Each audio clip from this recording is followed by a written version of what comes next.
You know, one of the things I come across a lot whenever we talk about this subject in public, there's a couple of things I want to bring up. One is folks will talk about VPNs, and I wonder if you can explain, in the in the most kind of basic sense, what a VPN is, and then do you recommend them? Because I've seen conflicting arguments from cybersecurity experts. They always point back to who has access to the VPN or who the VPN operator might be sharing data with. Can you talk a little bit about what a VPN is and what you think they're good for or not good for in terms of cybersecurity?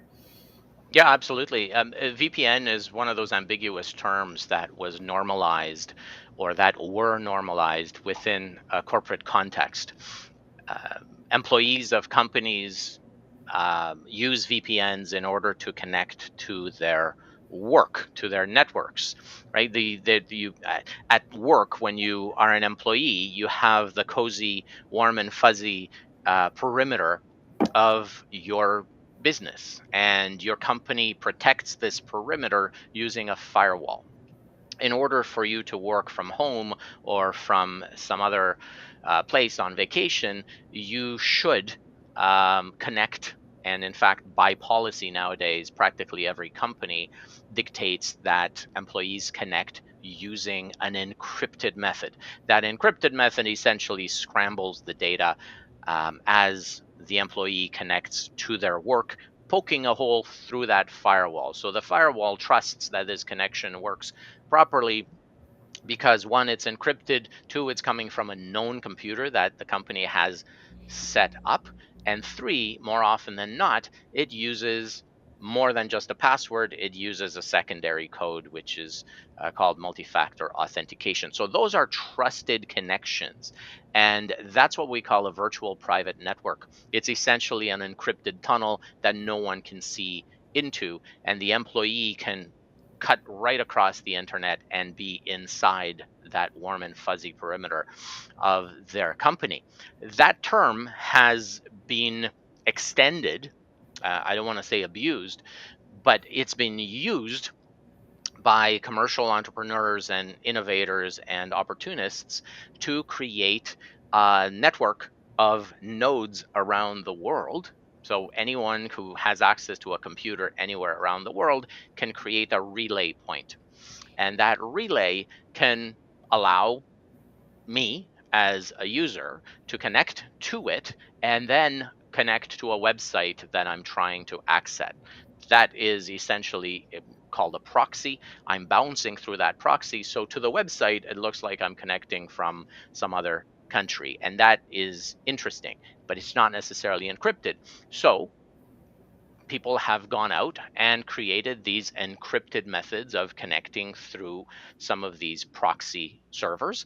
And these proxy servers are the most important aspect of what a VPN is and why a VPN can be a problem. In many cases, I'm not going to say in a few, in a lot of cases, some of these VPN providers have nodes or proxies around the world that are untrusted, that might be used for a variety of things, such as sending spam. We don't know who owns them. We know that they're sitting in a closet somewhere. These are computers that exist physically. They may or may not have a virtual machine running on them, but we don't know who owns them. And so when we sign up with a VPN, we really take a leap of faith because it's all based on trust. And in many cases, people just sign up with whatever VPN provider does the most advertising on YouTube, for example. We've seen a number of YouTube channels being subsidized and sponsored by VPN providers that are simply saying, connect through us because we are secure, which seems to be a circular argument. We are secure because we say we are secure. And so we not only depend on the trustworthiness of some of these strangers. Most of these, if not 100% of these companies, are essentially private companies that are running a network of unknown nodes around the world. But we also have no idea to what extent they are collecting logs about who is connecting to their network and who those logs are being shared with, whether it's with the police or it's with advertisers or with cyber criminals. We don't have a foundation for knowing what a VPN, a commercial VPN provider does. And that's why it's such a controversial point. And so that's an excellent question. We've got some interesting we have one sheet, but we have a number of reference sheets on the KnowledgeFlow website that are available for free download if anyone's interested. cybersafetyfoundation.org. Just look for VPN and you can download it and get more tips for your group or your school or your family, etc. Hey detoxers! Thanks for tuning in. You can find Disinfo Detox on YouTube and wherever you get your podcasts.